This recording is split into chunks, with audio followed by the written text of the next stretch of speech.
अयोध्येमध्ये भगवा ध्वज जो आहे तो डौलाने फडकणार आहे आणि त्यासाठीची जी तयारी ही अयोध्येमध्ये पूर्ण झालेली आहे।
मार्गशीर्षातल्या पंचमीच्या या तिथीच्या दिवशी खास धर्मध्वज रोहण हे होणार आहे। सध्या आपण बघतोय मंदिरात लोखंडाचा अथवा स्टीलचा कोणताही वापर केला गेलेला नाहीये। जमिनीवरती काँक्रीटीकरण सुद्धा करण्यात आलेलं नाहीये। अशा पद्धतीने हे मंदिर उभं करण्यात आलेलं आहे। मंदिराच्या खाली 14 मीटर जाडीचा हा रोलर कॉम्पॅक्टेड कॉन्क्रीट ज्याला आरसीसी म्हणतात ते टाकण्यात आलेले आहे। त्याला कृत्रिम खडकाचं स्वरूप देण्यात आलेलं आहे। मातीच्या ओलाव्यापासून मंदिराचं रक्षण करण्यासाठी ग्रॅनाइटचा 21 फूट उंच असा मंडपही तयार करण्यात आलेला आहे। तर मंदिर संकुलामध्ये sewer treatment plant, water treatment plant, अग्निशमनासाठी पाण्याची व्यवस्था आणि स्वतंत्र असं पॉवर स्टेशन देखील बांधण्यात आलेलं आहे। मंदिराचं या संपूर्ण बांधकाम हे नागर शैलीमध्ये करण्यात आलेलं आहे। चंद्रकांत सोमपुरा यांनी या मंदिराचं डिझाइन तयार केलेलं आहे आणि अतिशय भव्य दिव्य सुबक सुंदर असं हे संपूर्ण मंदिर आहे। या मंदिराची प्रत्येक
आणि लक्ष्मीची अतिशय सुंदर अशी मूर्ती।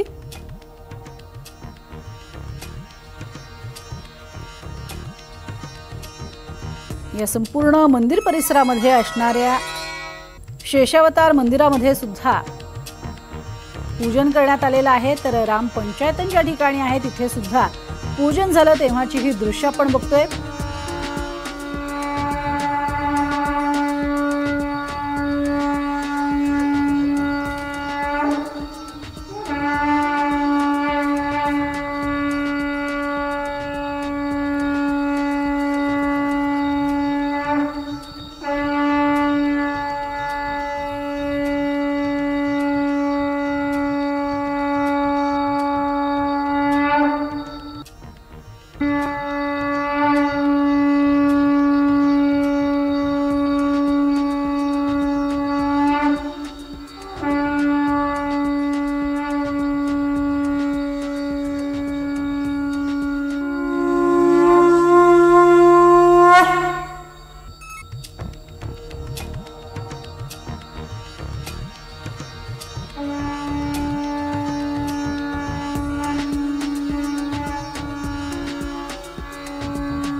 ओम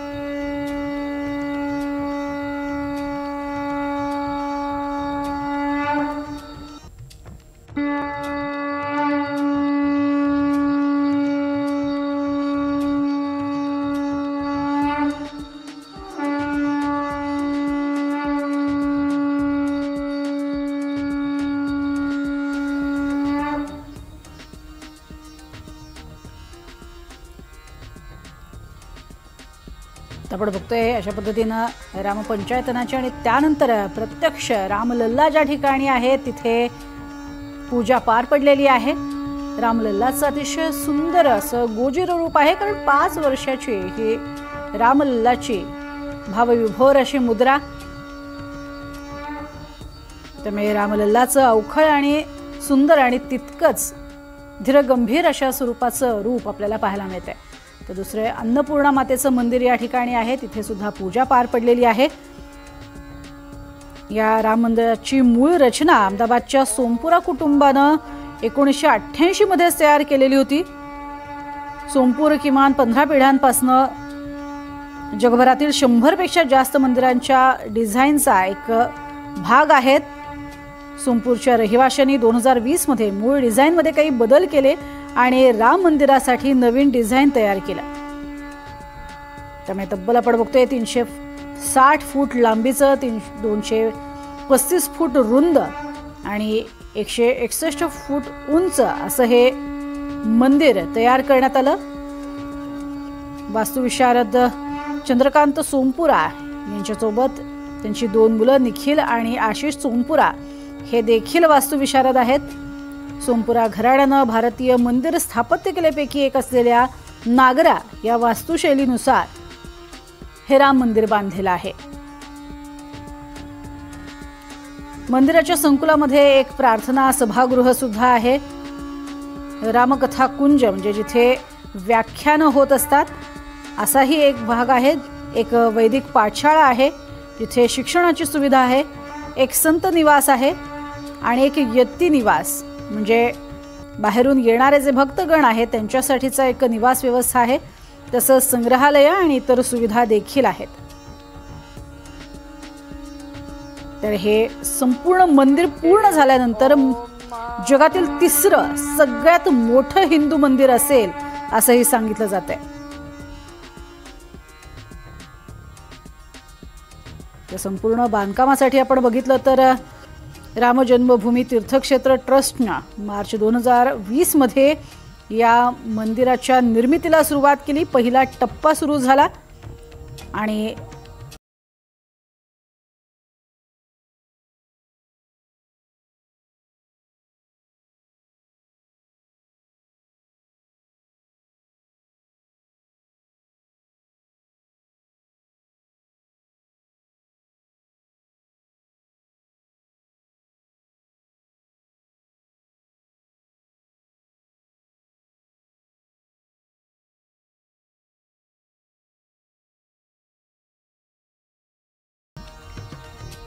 बांधकामाच्या तयारीसाठी विश्व हिंदू परिषदेनं विजय महामंत्र जप विधी आयोजित केला, ज्यामध्ये 2020 सालीच 6 एप्रिल रोजी विजय महामंत्र श्रीराम जय राम जय जय राम जपण्यासाठी वेगवेगळ्या ठिकाणी लोक एकत्र जमले आणि या सगळ्या अडथळ्यांवरती एक प्रकारे जय मिळवला। त्यानंतर LNT मंदिराच्या डिझाईन आणि बांधकामावरती देखरेख ठेवून होते। त्यांनी ती सगळी जबाबदारी त्यांच्यावरती देण्यात आलेली होती, कंत्राट त्यांच्याकडे देण्यात आलेलं होतं। तसंच इतर काही महत्त्वाच्या संस्था सुद्धा या संपूर्ण म्हणजे अगदी माती परीक्षण असेल, कॉन्क्रीट आणि डिझाईन यासाठी मदतीसाठी समोर आल्या।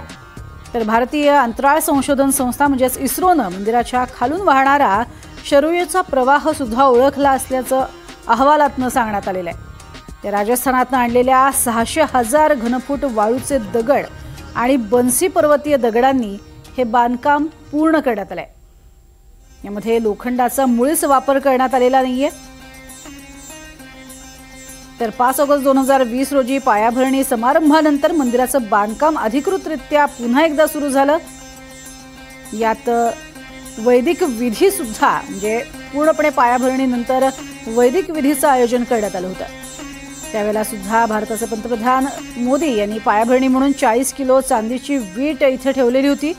तर 4 ऑगस्ट रोजी सर्व प्रमुख देवतांना आमंत्रण देऊन रामरचना पूजा देखील करण्यात आली होती। भूमिपूजनाच्या निमित्तानं भारतभरातल्या अनेक धार्मिक स्थळांची माती आणि पवित्र पाणी इथे आणण्यात आलं, ज्यात गंगा, सिंधू, यमुना, प्रयागराज मधील सरस्वती, तालकावेरी इथली कावेरी नदी, आसाममधील कामाख्या मंदिर आणि इतर अनेक नद्यांचा त्रिवेणी संगम जसं पाणी गोळा करण्यात आलं होतं। तर मंदिरातला आशीर्वाद देण्यासाठी मंदिर उभारणीच्या कामामध्ये महत्त्वाचं योगदान व्हावं यासाठी हिंदू मंदिरं, गुरुद्वारा, जैन मंदिरांमधनं सुद्धा माती पाठवण्यात आली होती। तर 4 धाम या 4 तीर्थक्षेत्रांवरही माती पाठवण्यात आलेली होती। इतकंच नव्हे तर युनायटेड स्टेट्स, कॅनडा आणि कॅरेबियन बेटांमधील मंदिरांनी सुद्धा खास अशी सेवा आयोजित केलेली होती। हनुमानगडीच्या 7 किलोमीटर परिघामध्ये 7,000 मंदिरांच्या परिसरात दिवे लावलेले होते आणि एक मोठा उत्सव यावेळेला झाला। तर प्रभू राम यांना आपले पूर्वज मानणारे अयोध्येतील जे मुस्लिम भाविक आहेत ते सुद्धा या भूमिपूजनासाठी प्रचंड उत्सुक होते। यावेळेला सर्व धर्मातील आध्यात्मिक जे संत महंत आहेत त्या सर्वांना निमंत्रित करण्यात आलं होतं। 5 ऑगस्ट 2020 रोजी पंतप्रधान मोदी हे हनुमानगडी मंदिरामध्ये पोहोचले। त्यांनी हनुमानाची परवानगी घेतली आणि त्यानंतर राम मंदिराचं भूमिपूजन आणि पायाभरणी कार्यक्रम पार पडला। योगी आदित्यनाथ, डॉक्टर मोहन भागवत, नृत्य गोपाल दास, नरेंद्र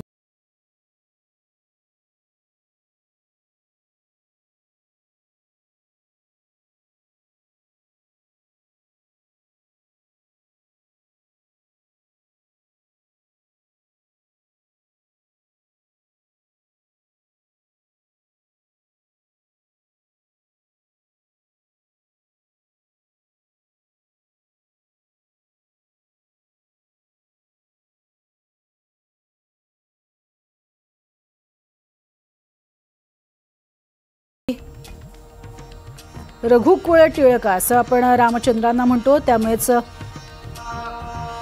सूर्याची प्रतिमा यावरती आहे आणि तसंच रघुकुळातील एका वृक्षाचं चित्र सुद्धा यावरती आपल्याला पाहायला मिळते.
खाता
ये अलौकिक क्षण के साक्षी बने हैं। सदियों की मनोकामना पूर्ण हुई है। मंदिर के अनेक वर्षांची ही प्रतीक्षा पूर्ण झालेली आहे आणि ध्वजारोहणाचा कार्यक्रम संपन्न झालेला आहे। एक बटन दाबताच या ठिकाणी जो अतिशय सुंदर असा वृक्ष आहे, कोविदार वृक्ष आणि सूर्य तसंच ओम अशी अक्षर उमटवलेला भगवा ध्वज आहे, तो विराजमान झालेला आहे। ध्वजारोहण कार्यक्रम संपन्न झालेला आहे।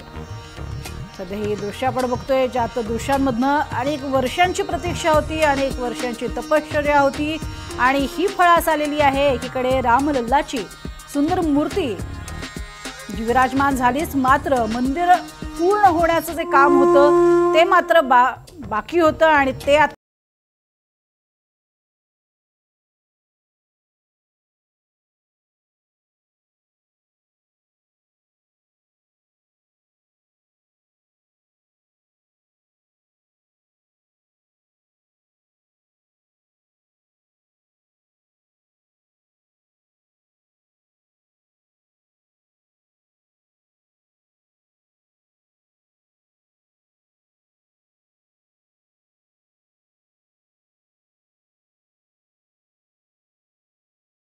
बनवलेली आणि अरुणराज या मूर्तिकारानं बनवलेली ही मूर्ती ही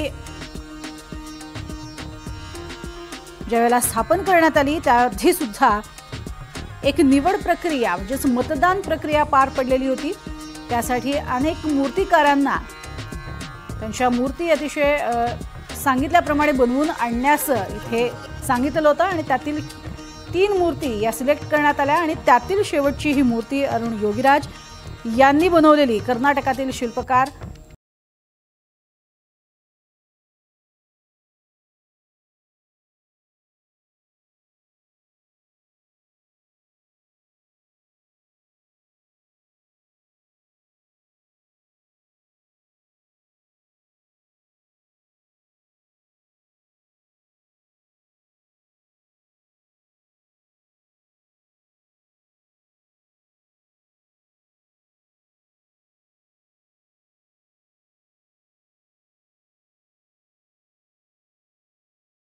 रामचा जयघोष करतायत।